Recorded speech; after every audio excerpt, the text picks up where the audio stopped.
Particularly ఈ glamour ఇండస్ట్రీలో there are lots more options available for each and every writer కానీ director కానీ ఉన్నప్పుడు ఒక యాక్టర్గా నిలదొక్కుకోవడం అనేది ఎంత కష్టం మీకు?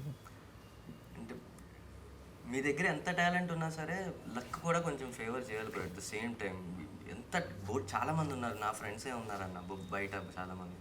కానీ అదే ఆ లక్ ఫేవర్ చేయాలి కొంచెం. చేసినప్పుడు you have to use it properly అంతే. ఇంకా ప్రాణం పెట్టాలి ఆ ప్రాజెక్ట్ మీద కొంచెం పెడితే ఆబ్వియస్లీ మీరు హార్డ్ వర్క్ చేస్తే అది అక్కడ ఉండే ఒక డైరెక్టరే కాదు, సెట్లో అందరూ మిమ్మల్ని చూస్తారు.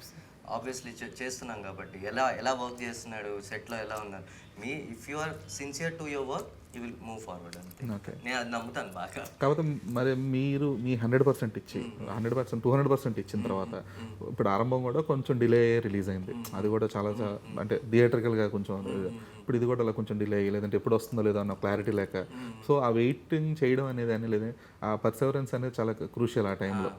సో అది అలవాటు అయిపోయిందా? బాగా అలవాటు అయిపోయింది. కరెక్ట్ చెప్పారు, అలవాటు అయిపోయింది యాక్చువల్లీ. ఇంకా ఆ పేషెన్స్ వెయిటింగ్ అదే మెయిన్ అలవాటు అవ్వాలి. ఆ పేషెన్స్ అలవాటు అవ్వకపోతే ఈ ఫీల్డ్లో ఉండడమే కష్టం యాక్చువల్లీ.